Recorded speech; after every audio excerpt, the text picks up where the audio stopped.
We're really lucky to have our famous Eric Pop, who you heard all about yesterday, kick off this session today about launching, managing a research group. So you heard yesterday many of the faculty members saying, the most rewarding thing about being a professor is the students, which is true, but also true is there's challenges in exactly what Eric's going to talk about, and this is probably the most important thing to get right if you're going to be successful as a professor. So take it away, Eric. I'm sure they're dying to hear all of your advice. All right. Thank you again, Andrea. It's a pleasure to be here again. Hope you can hear me. Let's see. Again, this is the part of the Things I Wish I Knew series, right? Things I didn't know about 10 years ago, and I kind of slowly learned them over the last 10 years, and wanted to share them with you today. So today's topic is obviously about launching and managing a research group. This is obviously things I would tell my earlier self when I was a late sort of career grad student and a postdoc. So again, in terms of what we're going to do here, I think I have about an hour, same as yesterday, right? From 9 to 10. And I'm going to do kind of the same thing. I'll tell you my thoughts on launching a group, about 30 minutes, spend on that, and then we'll have Q&A, okay? Including, of course, feedback from faculty in the audience who may call me out on certain things that I may be forgetting or misstating. This is also part 1 of 2. Part 2 will be later today as a panel at 2 p.m., I believe. It's called Balancing Research, Teaching, Service, Networking, and Work Life. So some questions, obviously, that you may not have time or you may forget to ask me, you can obviously ask to the panel as well.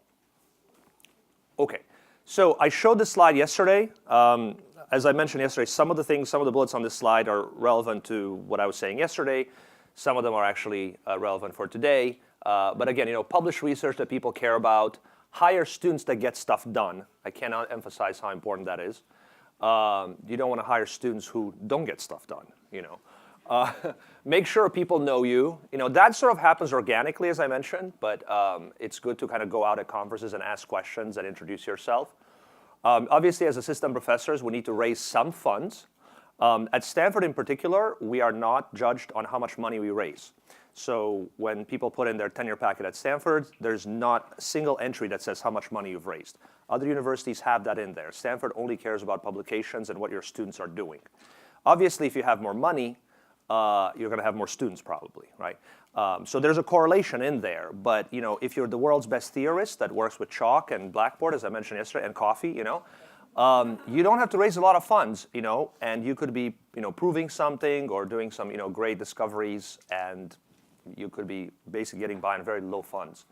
And then my last rule, which definitely applies when you're an assistant professor as well, avoid jerks. Avoid jerks who want to collaborate with you. Avoid jerks who want to join your group. And I've seen both of those in my 10-year career as an assistant associate professor. So we can talk about how to gently remove students from your group if you want. I'm not kidding. I've had to do that 3 times in 10 years. So it doesn't happen very often, doesn't happen even every year, but there are ways to gently sort of tell students to kind of go away because they're making the rest of us uncomfortable because they're jerks.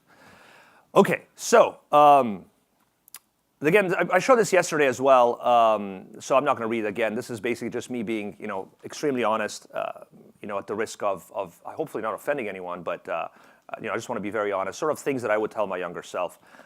Keep in mind this differences between departments, schools, areas, computer science versus physics, these kinds of things.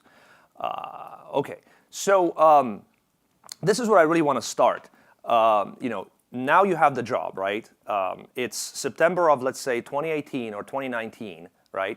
And you just started your job, right? And you're freaking out, right? What do you do, right? Besides, slow down and try to breathe, right? So the first month of the job, my advice would be in the first month of the job, go to the business office. As a graduate student, I've never been to the business office. I have no idea these people existed, right? As a professor, I'm in there every week, right? Where's my money, right? Am I running out? How do I pay for the student next quarter? How do I pay for my summer salary? How do I pay for this piece of equipment I want to buy, right? I'm always in the business office. I literally have them on speed dial in my office. If the business office in Packard, I sit in Allen. It's a very big distance of 100 meters. And in the cold California winters, I just call them up. So make friends in the business office. The first thing I would say is get a generic budget spreadsheet. I'll show you what my spreadsheet looks like. I will literally give you my numbers. Okay, so get a budget spreadsheet, but that's going to be different if you go to University of Michigan, for example, or University of Ohio or something like that. It's going to be, the numbers are slightly different. Learn how much the overhead is, what the tuition is, how much a student, and how much a postdoc costs, right? So when I get together for beers or coffee with faculty at conferences, we complain to each other that, a student costs me 110K, a postdoc costs me 140K, these kinds of numbers, right? Well, where do I say those numbers? I'll show you where those numbers come from, right? A student at Stanford is much more expensive than a student at Notre Dame, for example. Notre Dame has free clean room and free tuition, basically, because they're really trying to encourage the School of Engineering. So there's all kinds of things that you might want to ask during an interview. On the other hand, we get a lot more fellowship students at Stanford than they get at Notre Dame. So I'm picking Notre Dame because I have a number of friends there. I collaborate with them, and I kind of know about their system a little bit. They're very, very inexpensive to run a group at Notre Dame, actually, but we get a lot more fellowship students, so it kind of balances out. $1 on a grant is much less than $1 on your startup or a gift account.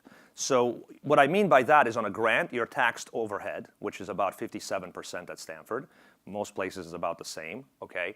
On your startup, you're not taxed overhead. Again, I'll show you the numbers a little bit later. So on a startup, $1 on your startup is $1 on your startup. Some places may tax you a little bit on the startup, maybe like 8%. And places like Stanford, you will also have to pay, taxes. So when I moved from University of Illinois to Stanford, that was a surprise that nobody told me. It's like, surprise, at Stanford, when you buy a piece of equipment, you have to pay 9.75% Santa Clara County tax. At University of Illinois, being a state school or whatever the arrangement they have, there's never a tax, right? So you buy a $100,000 piece of equipment, it's $100,000. You buy a $100,000 piece of equipment at Stanford, it's actually $110,000, right? Oops. So remember to put that in your budgets depending on where you're going, right? When you ask for your startup, right? Remember, ask, hey, am I going to be charged state tax for equipment, right? Am I going to be charged overhead on startup? Most likely no. Of course, on grants, the overhead is, like I said, about 60%. So some startup, keep in mind, some startup is charged overhead plus taxes plus shipping plus installation. Again, things that I forgot. Oh yeah, shipping. You're shipping a $200,000 piece of equipment from Korea, which I have done. Shipping is going to be like 20 to 40K, right? Maybe 20K, depending on how sensitive the equipment is.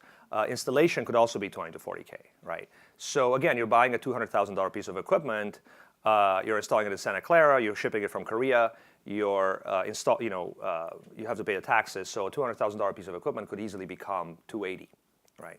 Something like that. So things to keep in mind. These are things that obviously I did not know at all when I started my job. Had lots of surprises. Okay, the next thing to do is, which I recommend is, and you can start that even right now because all the instructions are online, start sketching your first proposal. I pick NSF because NSF is sort of the common denominator for most of us, right? But if you think you're an NIH or a DOD or a DARPA type of person, just replace NSF with that. I think this is a great exercise even if it fails. I think I mentioned yesterday, my first NSF proposal, I spent 2 months on it and then I failed. And that stung, but then I realized, wait a second, I can actually copy and paste into my next proposal. So that was actually great.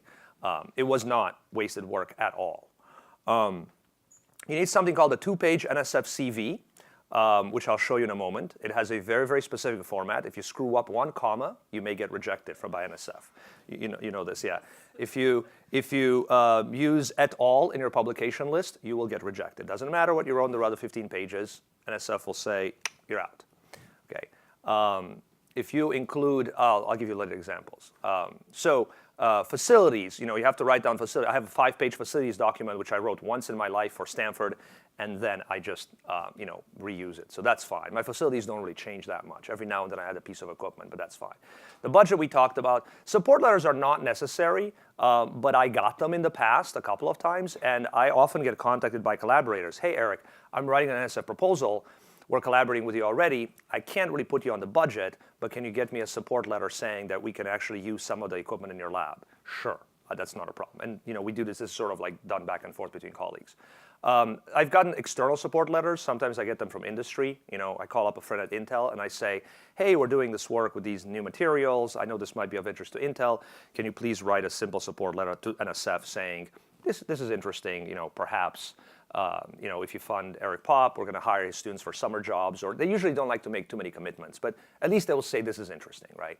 And then if people at NSF see that, they will it kind of adds maybe a little bit of extra dimension. Oh yeah, for NSF, you have to write an education plan and a postdoc mentoring plan.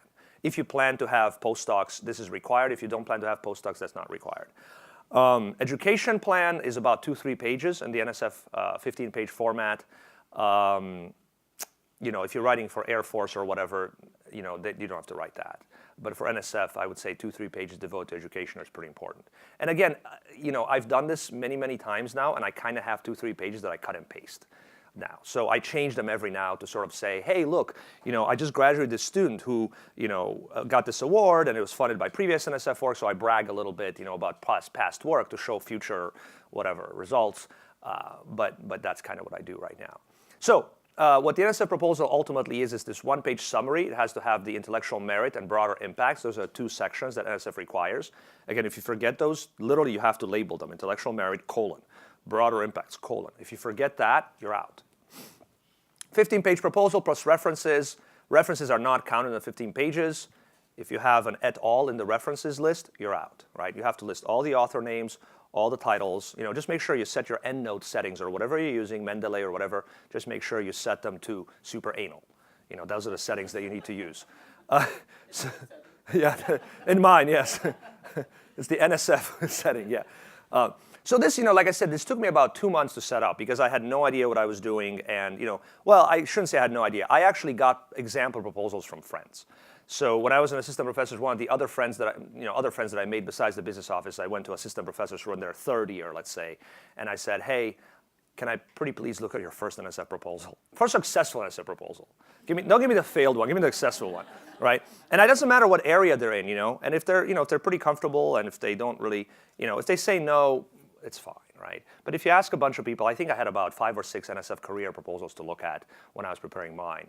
That was nice. I mean, mostly I cared about formatting, like how do they lay out their sections, are their figures nice, are the section headings clear, all those things that, because if it's in a different area, who cares? Anyway, next proposals will be much easier because of cut and paste. It doesn't matter where you go to, which agency you go to, you're going to be able to cut and paste. So even if this fails, you're going to have lots of cut and paste for like the next few years, right? Okay. This is the dreaded NSF format. This is actually mine, but basically what I say is always check the latest requirements. This is mine from who knows when, maybe a year or 2 ago. But again, look, proposals have been rejected for publications without titles or with et al. I know this from personal experience. Or if you include additional information, or if you go over a 2-page limit, or make up your own nightmare scenario, right? You don't want to be in a situation where you've spent 2 months on something and then you're rejected because this proposal, when you convert it to PDF, it goes onto a 3rd blank page. And that's a 3-page CV instead of a 2-page CV. I've heard that one too. Hasn't happened to me, but I've heard that too, right? And it's very short. I mean, they basically want your professional preparation, appointments. These are called products, by the way. They used to be called publications, but now they're called products because they want you to include patents in here as well. So 5 related publications, 5 other significant publications. No bold, no underline, nothing fancy. Might get in trouble. At one point, I think I was putting my students' names in bold over here, which is the Stanford CV format, and the business office here said, take out the bold, you might get rejected. I said, oh my God, all right. Somehow I still have bold in there. I somehow get away with that. Okay, well, if this went in with the last NSF proposal, maybe I'm in trouble. And then they have something called synergistic activities, and you can list, I believe, up to 5, 1, 2, 3, 4, 5. And I've been on a panel reviewer, been chair of conferences, I've put simulation codes online, educational outreach, and some more educational stuff that I thought would be nice to put in there. By the way, the very first thing is actually kind of important. This reminds me. It says, I don't know if you can read it, but this says that my first synergistic activity is NSF panel reviewer, 2008 till present. What that means is that as soon as my first NSF proposal got rejected, I called up the program manager very sheepishly. And I said, what was his name? I don't remember. I called him up very sheepishly and I said, I'm a first-year assistant professor at the University of Illinois. My proposal got rejected. What do I do? And he said, well, when are you coming to Washington? And I said, well, I'm coming to Washington for a conference in December. and he said, okay, I have a panel for you to sit on in December so you can see what the panel is like. Panel meaning you get to judge other people's proposals. And I said, but my proposal got rejected. Why am I good at judging other people's things? I don't care. I really need warm bodies on the panel. I need you there. That's right. So that's kind of how I got started. I went to that panel, and it was both really, really illuminating and extremely depressing. Because I was there, first of all, none of my proposals, well, my one proposal hadn't gotten funded. I was sitting on this panel, and I was judging, 40 other people's proposals, right? And these are 40, 15-page proposals plus, references and all these things. And what I noticed is that about half of them are actually pretty easy to reject. Half of them looked like they were not very well thought out, okay? But about half, maybe 40%, are actually pretty good. And then the program manager sits there and says, we can only fund 10%, right? So you go, okay, crap. I really like about at least 40% of these proposals, but I'm being told to reduce this down to 10%, right? So then I start assigning weights. And by the way, the NSF grades are excellent, very good, good, fair, and poor, right? And very often, good is the kiss of death. If you get good and below, you're out, right? I've gotten proposals rejected with all excellence and all very goods as well. I'm sure many of the other faculty here probably have too, when there's other political things going on. Like, for example, the state of Illinois and the state of California received the most NSF funding of all the states in the union, right? Occasionally, there might be a senator who might call up the NSF and say, hey, my home state of North Dakota is not getting that much NSF funding, right? So these are not confirmed things, right? And this is not being recorded, right? No, it is being recorded. Oh, well. No, but look, the NSF is subject to some senatorial vagaries. I mean, a lot of the senators were trying to eliminate social science funding for a while, right? So you can imagine if you work in social sciences, that's a really big deal. Whenever my proposals are ranked really highly, I'd never complain anymore. If they get rejected, of course. If they get accepted, I also don't complain. But basically, I don't really complain anymore because I've been on these panels and I know how difficult the decisions are for the program managers. So if anything, being on one of these panels to judge proposals is nice because it kind of gives you a little bit of peace of mind. There's really good proposals getting rejected. So if mine was really good and it got rejected, whatever. I'll try again, right? And by the way, when you try again, if it's the same program manager, maybe remind him or her that you got rejected last time. It might not hurt. Hey, I had a really highly ranked proposal last year, all excellent and very good, but I got rejected. I don't know why, I probably made a mistake somewhere, just play dumb, right? But make sure they remember that because there's a little particle in the back of their brain that might go, oh, this person's trying again, is persevering as an assistant professor, I want to help her out. I'm just saying, I don't know, I'm not a program manager, right? But I've done that successfully, I think. What else? I think that's pretty much it about NSF. Right. Okay, how do the budgets work? So you guys are I think, what, 2/3 of you, 3/4 of you are graduate students. So I'm assuming your salaries, your research assistant salaries are in the range of 25 to 40K a year. I know at University of Illinois, they're about 25K. At Stanford, they're 40K. RA salaries, again, depends on location, as I wrote here, UIUC versus Stanford, depends on the department. Stanford electrical engineering is different from material science, for example, but like a few $100, so it's not huge. Postdoc salaries, I believe the NIH minimum is 48K a year, so you're not, you're basically, as a postdoc, you should not be getting less than 48K, period, based on NIH standards. I think Stanford has its own little bump over that. I think Stanford's 50K. You can find all this information online, by the way, so, I'm not making anything up. Some postdocs may be paid. I've heard postdocs, maybe sort of really senior postdocs with lots of experience being paid actually close to 100K. But it's very, very rare. I would say probably about 75, 80K or something like that. So that's sort of the range. Faculty salaries, starting salaries, usually they're for 9 months. If I remember correctly, I think Caltech is the only top-tier research institution that pays its faculty for 12 months. That's what I seem to remember, but don't quote me on that. Is it 11 months? Oh, that's right, you were there. Yeah, that's okay. 11 months. So you can raise your 12th month. Is that right? Okay, thank you. But most other universities in the US, right, are pretty much 9 months. That includes us, all the state schools, University of California, et cetera, right? I think the range of starting salaries is in this range, roughly 10 to, 10 to 13K a month, something like that before tax in engineering. It's pretty comparable to starting salaries at sort of like Intel or whatnot. I remember when I moved from Intel to University of Illinois, actually I got a salary raise, which was nice because I was living in a much cheaper place actually. So I felt quite rich at University of Illinois. Actually, one of my students said to me, I remember my first year, one of my students said to me, he thought he was so smart. He said to me, he says, Eric, you moved from Intel to a teaching job. Did you take a pay cut? And I said, no, Dave, actually, let me think about it. I got a pay raise, actually. Plus, I'm living here, and I bought a house, and it's nice. Okay, so no, yeah. So my starting salary, I think at the time was, I think just under 90K because that was 10 years ago. But now, of course, ranges are higher. For 9 months, of course. So then what are you doing for a summer salary? Remember, I think I told you yesterday, you negotiate for at least 2 summer salary installments paid by the department, right? Sometimes they will only give you 2 summer months for the first 2 years. Sometimes they'll give you all 3 summer months. It's negotiable, I think. But I would say start raising money and paying your own summer salary as soon as you can, right? If you live in an expensive place. If you live in Urbana-Champaign, you can live like a king or a queen, from your 9-month salary spread over 12 months, and you don't have to worry about summer salary. But it's always nice to have the summer salary. By the way, you can take your 9-month salary and spread it over 12 months. That's what a lot of people do.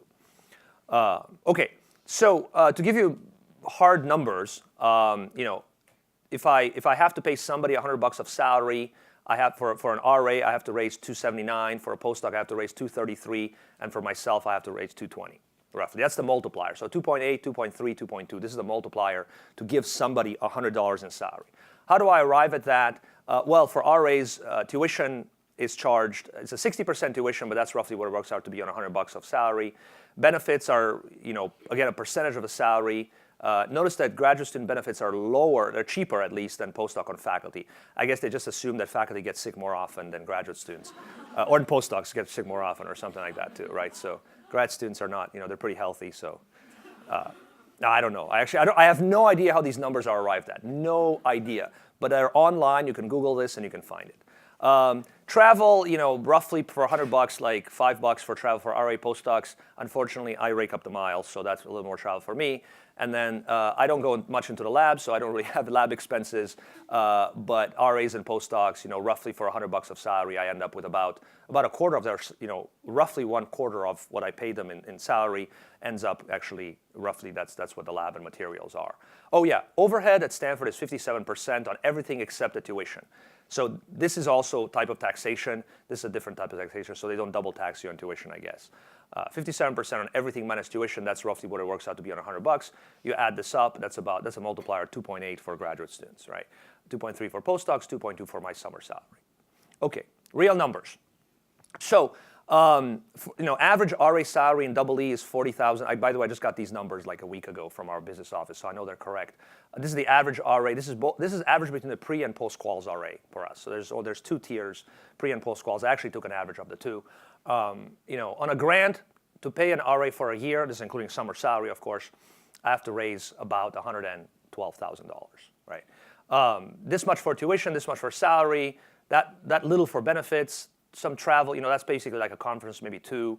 Lab and materials, I put $10,000 here, but some of my students, I kid you not, spend $2,000 a month in the lab. So that's sort of an average. I really have students who spend $2,000 in the lab. Yeah, so that's probably about 25, 30K a year in the lab, right? Those are my more lab-oriented students. They're buying stuff all the time. They're breaking things all the time, It just adds up. Hey, Eric, we ran out of this solution, okay. So the 10K is roughly an average because I have computational students in my group for which that number there is just coffee, right? So it's an average sort of in my group. That's what I've noticed my students. Postdocs about the same thing, an average between the computational and the experimental ones. And then the overhead is about that much, and if my math is correct, that's what it adds up. Again, for postdoc, I put 60K here. It's sort of in the middle of that range.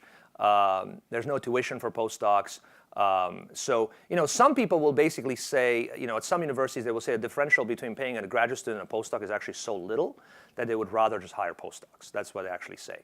I don't know if I agree with that because I like working with graduate students. I think postdocs have a very important role.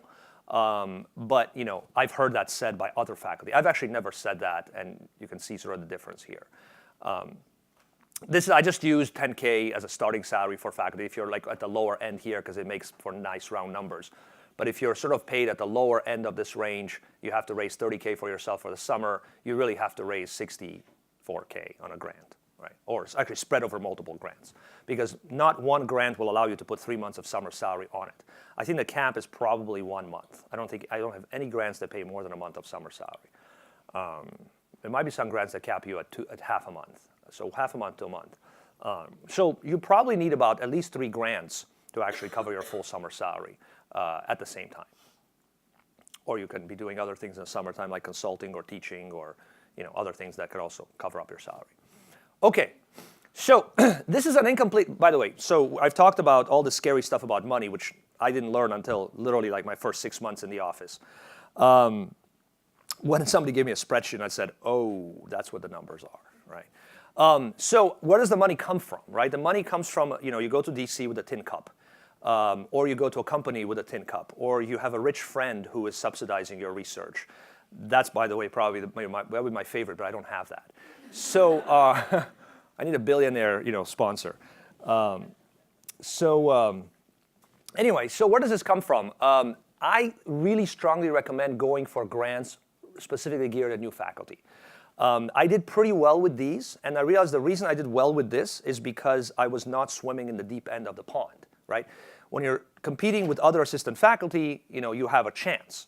When you're competing with National Academy members, and really senior faculty, not nobody, but fewer people will take you seriously, right? Because somebody who's a very big shot comes in and has a track record of 40 years doing this and says, hey, I want to continue doing this, and the funding agency goes, oh yeah, that makes sense. Here's money.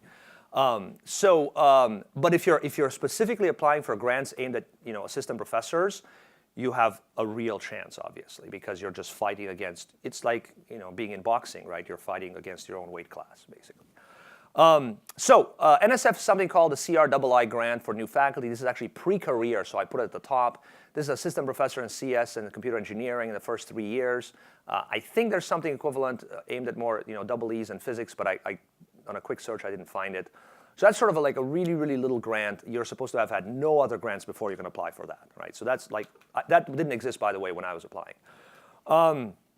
The big one that a lot of department chairs like you to have is called the NSF Career Award. Last I checked, it was about $500K for 5 years.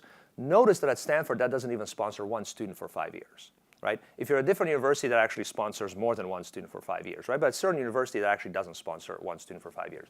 What do? You obviously you leverage fellowship students, you leverage your startup, you tell students to go on summer internships. So, you don't have to pay them during the summer.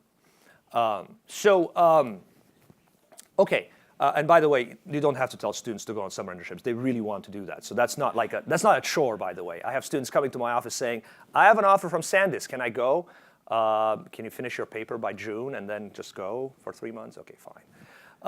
So no, it's really good. I've done summer internships. I'm sure you guys have as well. My students are doing them all the time. It's actually very common at Stanford in engineering. You have 3 attempts. You have to be an assistant professor. And I'm told the recent hit rate is about 10%, but it varies by division. And sometimes if you can apply to multiple divisions, it might be nice to find out which division has the higher hit rate, right? Okay. Other ones are coming from the DoD, Department of Defense, Young Investigator Program. These are also about $500K for 3 years. Well, sorry, this is for 3 years, so it's more per year than NSF. These are from Air Force, Navy, and Army. These, as far as I remember, but you got to double check this. See what I wrote here. Check the rules because they can change. Air Force, Navy, and Army, they typically say within 5 years of PhD, right? So I think somebody was asking me yesterday, or maybe I mentioned yesterday, some people want to go into industry for a few years, or they want to do a long postdoc for a few years. Well, if you go to industry for 5 years and after your PhD, and then you apply to be an assistant professor, you're no longer going to be eligible for these things because you're already beyond 5 years from your PhD, right? So maybe something to keep in mind, right? And also you want to double check the rules because they probably change, all the time. Let's see. Oh, another one that actually, this one tripped up a friend of mine. A friend of mine, I said, hey, are you going to apply for I forget which one of these Young Investigator Awards. And he said, oh, I can't because I only have a green card and I haven't gotten my citizenship yet, right? And I said, oh, I'm really sorry to hear that. And then I went and I got the award, and then I was looking at the requirements actually when I was putting it together, or when I don't know, at some point I read the requirements, and I realized, oh my God, that the wording has changed from the previous year. So actually they were allowing both citizens and permanent residents to apply, and my friend didn't know, and by the time I told him it was too late, he could no longer make the deadline, and all that. So this happened about 9 years ago, so the details are foggy. But the point is, check the rules because they can change, right? So just there's something called the Department of Energy Early Career Award. This one, I'm told, this one's actually the newest. Well, one of the newest. This one's probably the newest. It has. I was told it had about 2% funding rate. They wanted you to have to be within 10 years of your PhD, so a little bit longer runway. But again, if you're in industry for a while, you may not be able to apply for it, right? Or if you did a long postdoc. And this was pretty nice. And you can get this, by the way, whether you're an academic or whether you're working in one of the DOE labs. Like if you work at SLAC or a Sandia or Lawrence Livermore, you can also get it. And actually, the internal amounts are larger because I think the overhead is larger. These are all together here, and there's a cartoon of our president there because these can result for the nomination for the PCASE. The PCASE award stands for the Presidential Early Career Award for Scientists and Engineers, which is supposed to be, basically if you're ranked near the top of any of these, the agency itself can nominate you for the PCASE, right? And you'll get to meet President Mike Pence. Being recorded. Oy vey. All right. Okay. All right. So, but this is nice because aside from going to the White House, what's nice about it is that this amount will be boosted to 1 million for 5 years. At least that's what it was when I received it a few years ago. So, I think I was nominated by the Army Research Office, and instead of getting $500K for 3 years, I ended up getting 1 million for 5 years, which was awesome, right? So, anyway, so that's definitely something to try to get. Okay, then there's something called the DARPA Young Faculty Award. I remember it was about $300K for 2 years. This is also assistant professors within 10 years of PhD. Again, citizens and permanent residents, I think, but double check. Something called Packard Fellowship, which you need to be nominated by the university. And you have to be within 3 years of being on your faculty job. And there's literally, I think there's only one nomination per university allowed. So you really, do you happen to know? Yeah, I think it's one nomination per university. So basically what you end up doing is you have to tell your chair, hey, can you please nominate for the Packard? But then, there's somebody in chemistry who also tells their chair the same thing. And it all goes up to the provost. And somehow the provost picks, Stanford nominates one person for the Packard Fellowship, and then you compete with all the other people. This is obviously also really, really nice, but you really have to be nominated for your university. And there's something called Sloan Fellowship, which you should also look up. I think it's aimed at people with science degrees, and they consider computer science a science, but electrical engineering is not a science. Because I know I tried to go after this, and I realized because electrical engineering was my major, not computer science or physics, I couldn't apply. So, but check. I should put a double asterisk because these things could change. And by the way, this is incomplete. Okay, there might be others. If you discover others and you want me to add them to my list for future, purposes, help me out and please tell them. Hey, did you know that there's, this other one? I think there's a Google New Faculty Award now, right? There is one. Okay, yeah, I should probably add that. What's that? NASA has one as well. Yeah, so there's a bunch of other ones, right? There might even be websites. That's why the first word here is incomplete. Right. Okay. I got to say this with a caveat. I wrote here, keep in mind you have 5 years for tenure. I meant that for places where you think you have 6, right? Because, your first year, you're busy building up your lab and your students have no idea what they're doing, right? And actually your last year, what you're doing in your last year may not even get recorded in your CV by the time you go up for tenure. And they might let you change things a little bit. But certainly my first year, I got nothing done, nothing. It felt like nothing. Our first paper, I think, took 18 months to be written, which actually I found out was actually pretty good in retrospect. But I literally felt that I was doing nothing my first year, and basically almost going backwards. Important, find out the expectations in your area, department, field. That's probably the most important thing. That's why I put it at the top, right? In my area, it's, again, it's not uncommon to have somewhere between 1 and 5 million in funding over 5 years in my area, especially if you win a bunch of these Young Investigator Awards. I mean, heck, the P case is 1 million alone, right, for 5 years, so that's pretty good. In my area, it's not uncommon to have somewhere between 10 to 50 papers published or accepted. Submitted doesn't count, by the way. Submitted doesn't count. Submitted counts when you apply for faculty jobs, but I don't think submitted counts when you apply for tenure, right? So they will only take published and accepted papers. Again, depends on your field, but for me, journal and conference papers or a mix is nice to have. I've been told, again, listen to your chair, but I've been told at University of Illinois, actually, not to have too many papers with the same senior PI, especially if that senior PI is the last author on my papers, because they're not going to be able to, some people will raise questions about, well, what did Eric contribute versus what the senior PI contribute, right? So I have a lot of collaborations, but I've never had like 50% of my papers with one senior PI, right? But it's nice to have lots of collaborations to sort of spread them out. This is an unwritten rule in many places. You should have one PhD student almost finished. If you have 0 PhD students, pass quals and doing good in the pipeline, that's a big red flag for the department because it means that you're unable to graduate students, which is kind of your purpose, besides raising money, I guess. No, I mean, look, but I think that's a good requirement to have, something to keep in mind. And basically what you need to do is, I'm going to skip this bullet and actually go to the next one. Remember, you're going to need somewhere between 5 and 15 reference letters from the big shots in your field, okay? But you should figure out, you should reverse engineer what will make the best reference letters, right? And so one of the things that makes the best reference letters, for example, is writing one of the most influential papers in your field in the last, 10 years or something like that, right? If you write one of the most influential papers in your field in the last 10 years, that's what the reference letter writers will write about. Oh, I read about this paper. I saw the talk. It was great. This completely changed the way I think about my discipline. That's a good letter, okay? So try to reverse engineer what will get you the strongest reference letters, 6 years from now, 5 years from now, whenever you start, like sort of something like that. I think that's a good idea. Don't piss people off, right? Again, good career advice in general. So go to conferences, ask questions, but don't be nasty. Don't get into fights. I don't think a lot of assistant professors do that, but I've seen a couple of people who have acted a little bit strangely. And I don't care if they're assistant or full professor; it just doesn't look nice. Don't criticize. Maybe you have a rival at a different university, and you really feel that you want to criticize his student, or her student in public. Don't do that. It's really, just don't criticize students.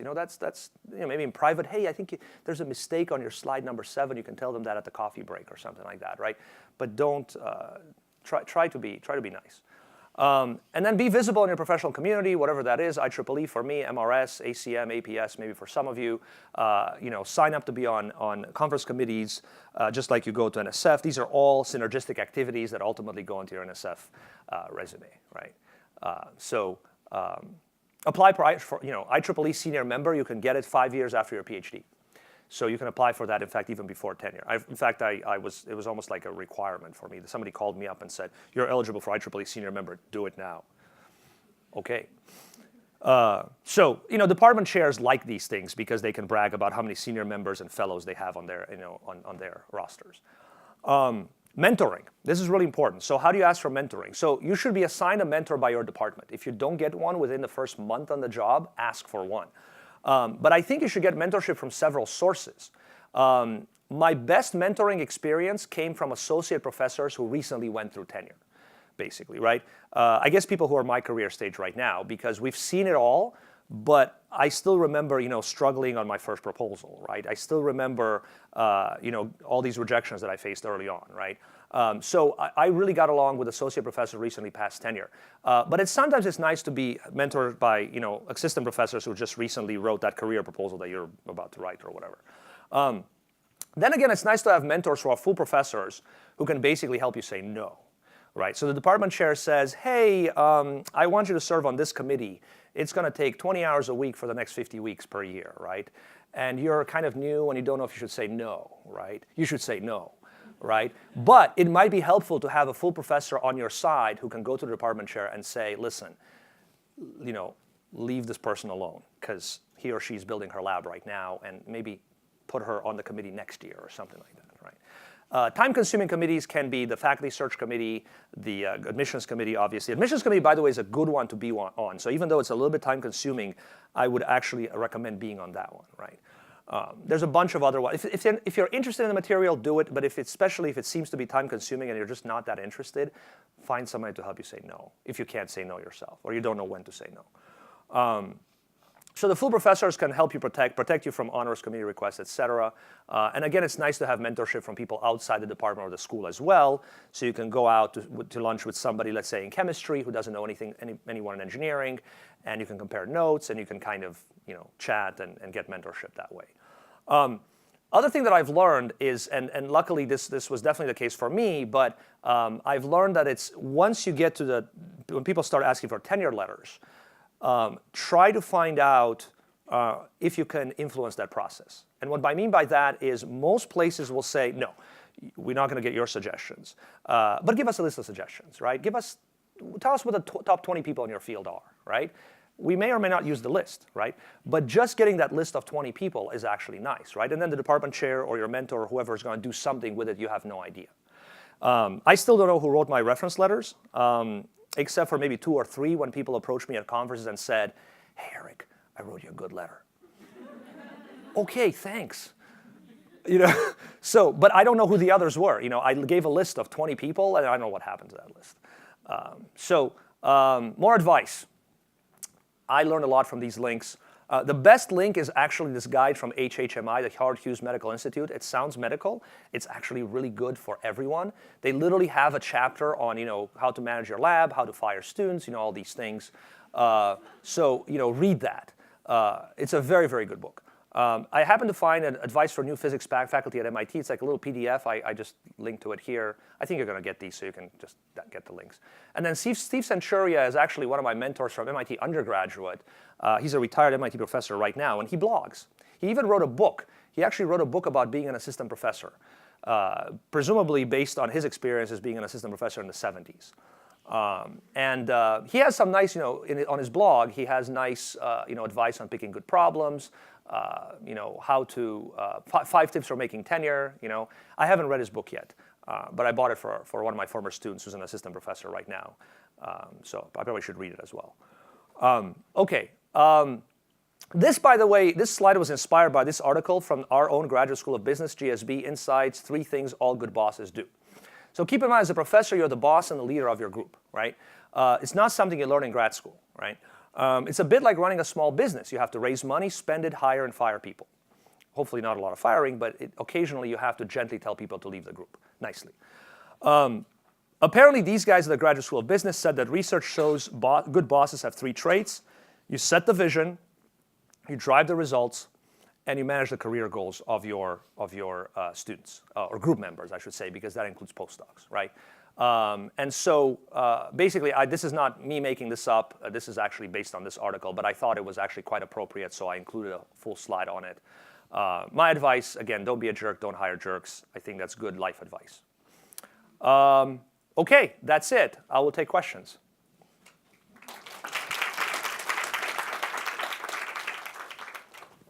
Marina. I'm really curious about this whole jerk situation.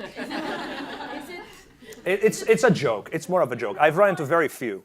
No, I understand, but are these actors like kind of toxic to your students or to you? How do you recognize? Do Both. you take feedback from your students Yes. to figure out who they are? Yeah. The third student that I ever hired was the kind of person who thought he was smarter than everybody else in the room, and he wanted to make sure that you knew that, you being me, right? I had a really difficult time with this guy. I actually kept him in the group because he was actually quite good. But for about my first 2 years as an assistant professor, I was having health problems, which I might have correlated to stress, which might be partly related to this toxic character in the group. Actually, this story has a happy ending, which is why I'm telling you this story. He and I get along great right now, by the way. But I'm telling you this story because I recognized sort of eventually, I'm not very mature at the time, not that I'm now, but I recognized, what was happening. It took me about 2 years, and I had multiple conversations with him. And eventually, what I think did the trick is he realized that the students that were actually working with me, as opposed to against me, those students were publishing and getting awards at conferences and doing well. And he was, I think, in his third year and still hadn't published anything, right? Because he was always fighting me. Hey, can you please work on this? No, I don't think it's a good idea. I mean, come on, right? Can you do this? No, I can't. I'm paying you. No. You know, this is the third student I hired, right?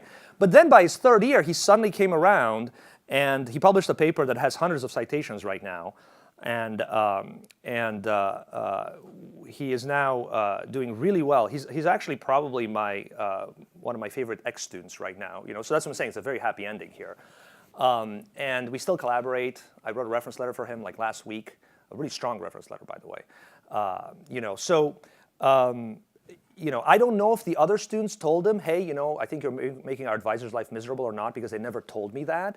But I wouldn't put it past them, because the other students were super perceptive and super nice and super aware of what was going on, I think, because this was happening in the open, in group meeting, you know.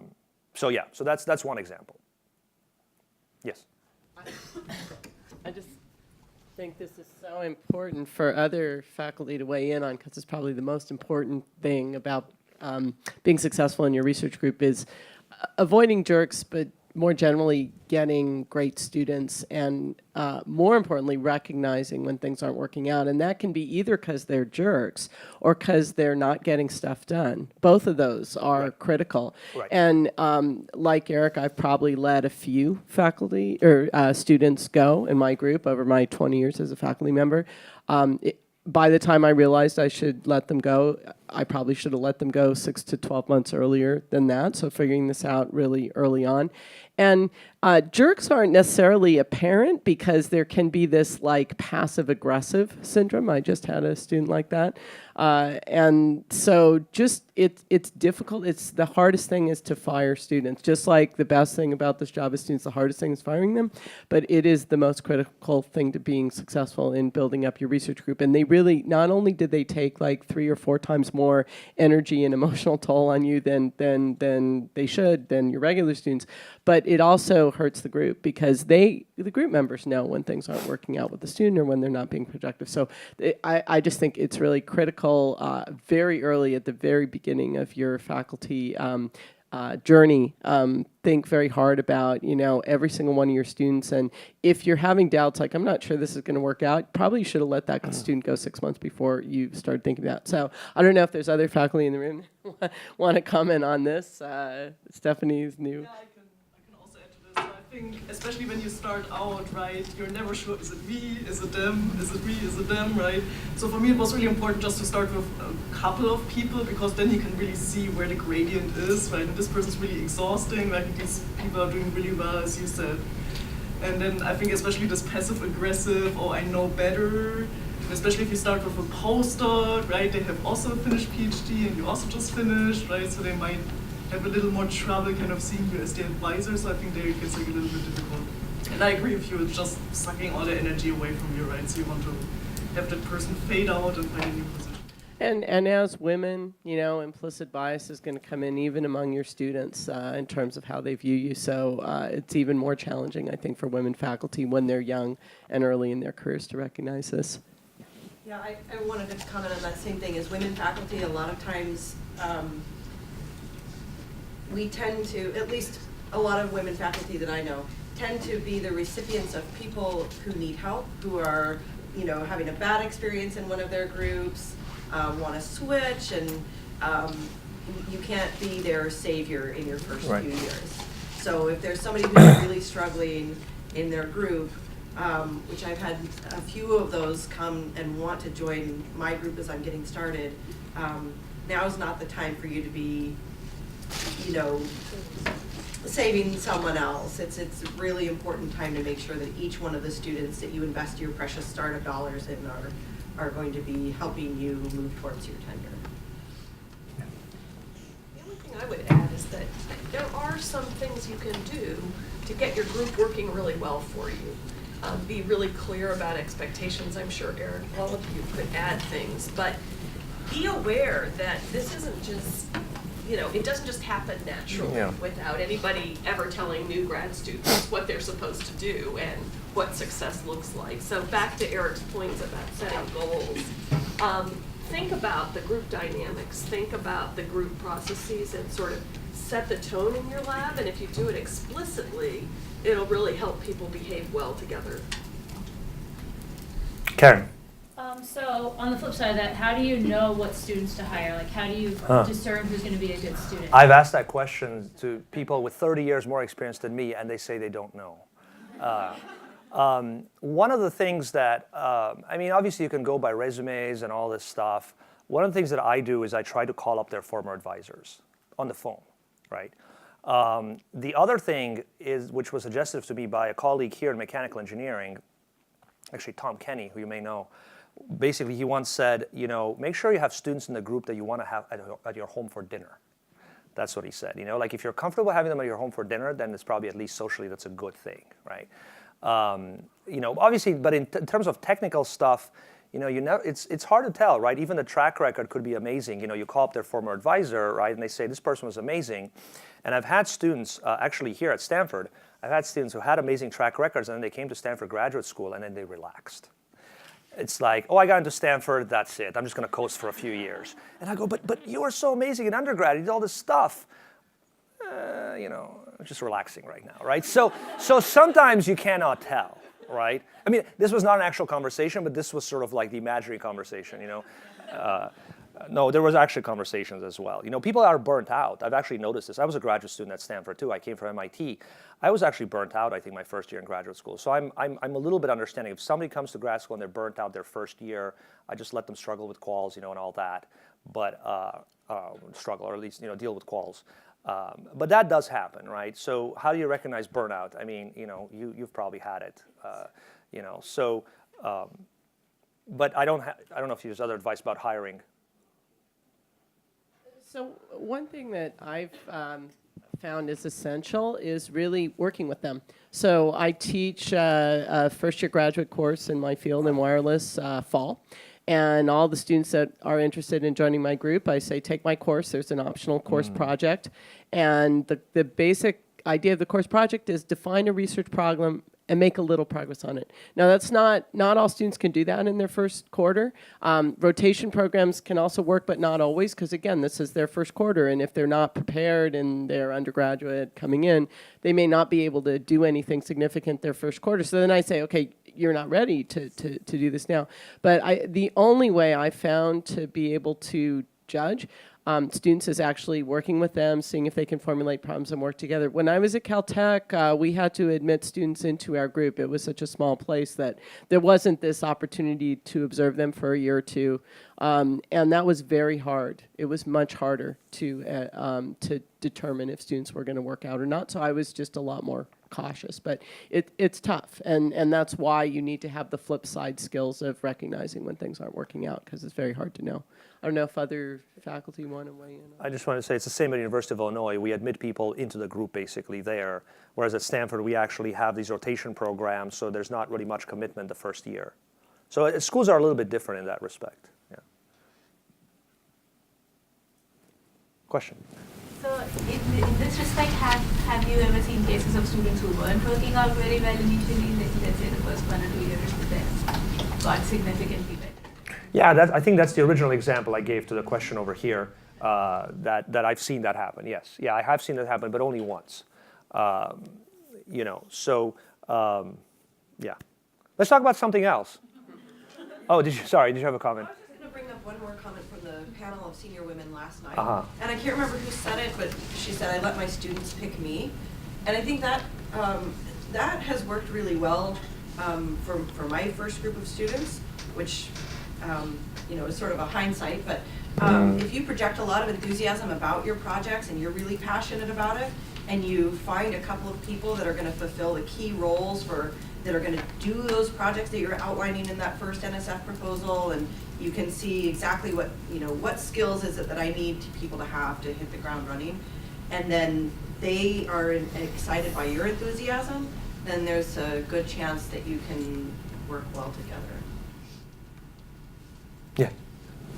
You said, I think, that it took you 18 months for a first paper to come out of your lab. But during this time, are you still doing collaborations on old projects, continuing things from your PhD, postdoc? Yeah, I actually wrote a paper. I wrote only 2 single author papers in my life, and one of them was during those 18 months when I felt that my students were not yet coming up to speed. So I don't count that paper as the student paper, right? But I had some data left over, and I analyzed and wrote a little paper. I just felt that I was not getting started fast enough, you know.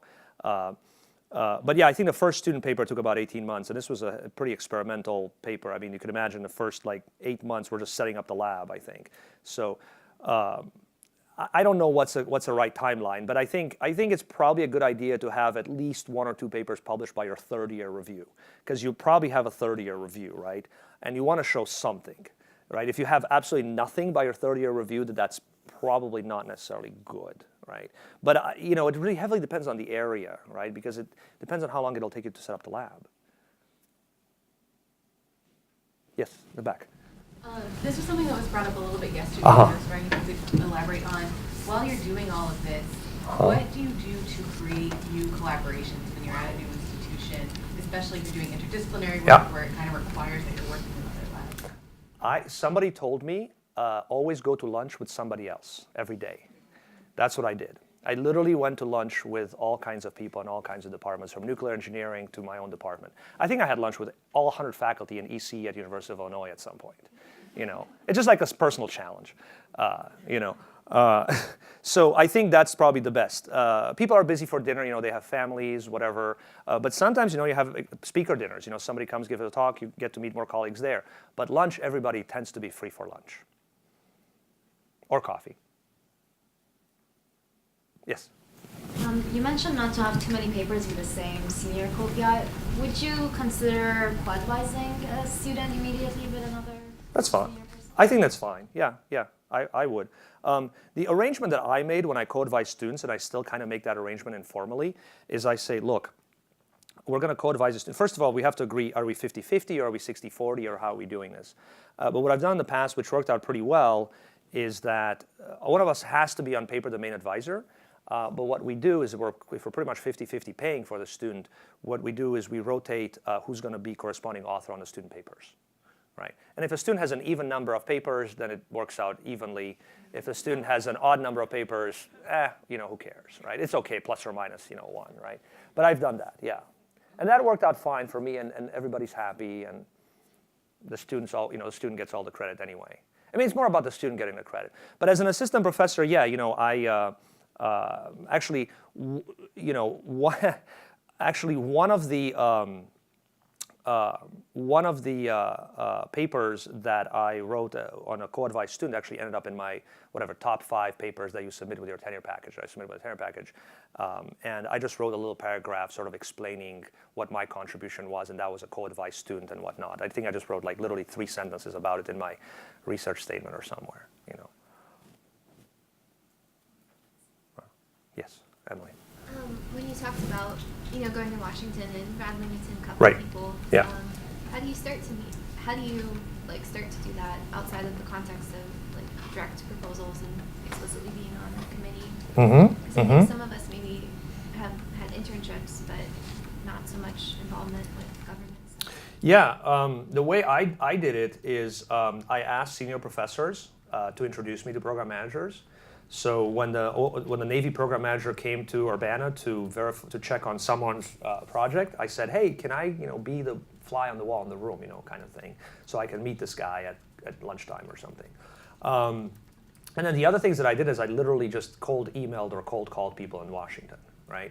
The websites list all their names, all their contact information, their phone number, and you know, you don't have to be obnoxious about it, but I think the best way to do it is to say, hey, I'm in Washington for a conference anyway, can I stop by the Air Force office in Arlington, Virginia, or where it is. It's right next to NSF, if I remember correctly.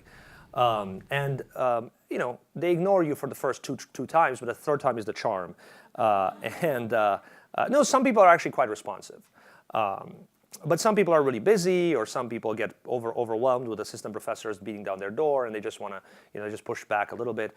But if you're basically just saying, look, I'm in Washington for a conference anyway, I want to stop by the NSF, or I want to stop by the Air Force, or whatever, And you probably will get more out of a one-on-one meeting with an Air Force, or sorry, a DoD program manager than you would with an NSF program manager. Because the NSF program managers have a little bit less power because everything is done by committee. Yeah, well, most of the decisions are done by committee, then they still get to pick one, right? But it's still nice to meet them. So, but the Air Force, the DoD program managers, they more or less almost make the decision almost single-handedly, especially for Young Investigator Awards. They will get some external reviewers, but usually they ask, I think they like to, well, actually, no, they've asked me to review things as well. So they usually ask academics they've already funded to be their reviewers. They just email you the proposal. Hey, this is a Young Investigator proposal. Can you please tell me if it's any good, Or they will ask people at DoD labs. So, I think they've asked people at like the Air Force Research Labs, AFRL, for example, to review some of my proposals. I found that out much later. And for NSF, so for instance, if you plan to submit to the Career Award, they have a workshop where you can apply to participate in the workshop where they tell you how to do it. Yeah. It's a very empowering experience because you have 300 assistant professors in one room. It's really cool. They're all in their first 2-3 years. And then all of the program officers are there, right? So you can talk to them, you can schedule like 15-minute meetings, and everyone is very helpful just to say hello, right? To make some comments. Elevator pitch. You got to work on your elevator pitch for these things. Like literally, here's my 15-page proposal on 2 slides, right? Yeah. Yes. So what would be the good size of the group for young professors? How many PhDs and how many postdocs? I would say even if you want to have a big group, don't grow it very fast. So I would say for me, growing it at 2 people per year was probably the right idea. 2 to 3 people per year. Once I got some of the larger awards, obviously I had to spend the money. And it's not like I'd love to spend on myself, right? But I can't, right? So no, I'm kidding. But all of a sudden, let's say when you get the $1 million PCASE award, all of a sudden you're like, oh, I need to spend this in 5 years. I better hire some postdocs. So all of a sudden your group suddenly grows in size, obviously. I would say don't start with 5 people in your first year because you're going to go crazy. Work up to whatever is comfortable in your field, right? Most of us, for better or for worse, we kind of think of our advisors groups, and we're like, well, my advisor was managing, 15 people when I left, but you shouldn't be managing 15 people in your second year as an assistant professor because that's nuts, right? Yeah. Mm-hmm. Yeah. This is a strange question, but how did not being an American citizen in your experience, or a permanent resident even, actually affect your funding opportunities? It didn't for me because I actually became a citizen before I was a professor. But a friend of mine, I think as I mentioned, was applying for a DoD award and he wasn't a citizen yet. And he got rejected 1 year and then he got discouraged from applying the next year. But it turns out the next year they changed the rules. So just check the rules, Another friend of mine is actually shortlisted for the PCASE right now. And he told me that he was only able to apply because he just got his green card maybe a year ago, right? And now he got the call from the government that they're doing the background check and everything, and now he's all afraid about even getting parking tickets. So I told him, I said, okay, no driving, just behave. I got scared too when I got the phone call from the government saying, it's a really scary sort of formal email on a government letterhead saying, we are doing the background check. It'll take 6 to 8 months, to make sure you don't have a jail record or whatever. It's like, geez, this is really, anyway. But I think permanent resident is important for some of these things, but you just have to double check. Yeah. I'm German, right? So I can talk to this. So there's a lot of money out there from like NSF and industry and whatnot, but some of those, as you said, right, the permanent resident, you just need to wait until you get your green card, right? It might take a year or 2. Where is it? I don't have it yet. I can't apply for those middle things and the PKs and stuff like this, but you just give it a year or 2, right? There's enough time, as you can see there. It's like within the first 5 years or something. It's ridiculous. Right. But be careful also this thing within 5 years of your PhD. If you're spending part of your 5 years from your PhD in industry and then waiting for a green card, you may no longer be eligible for those. So that may be something to keep in mind when you're planning how long to spend in your postdoc, right? Again, I didn't know any of this stuff. Luckily, I was a US citizen by the time that I applied for faculty jobs, but I was completely oblivious to this stuff. I'll take one more, or are we done? I think we should. Okay, we're done. Thank you. Okay.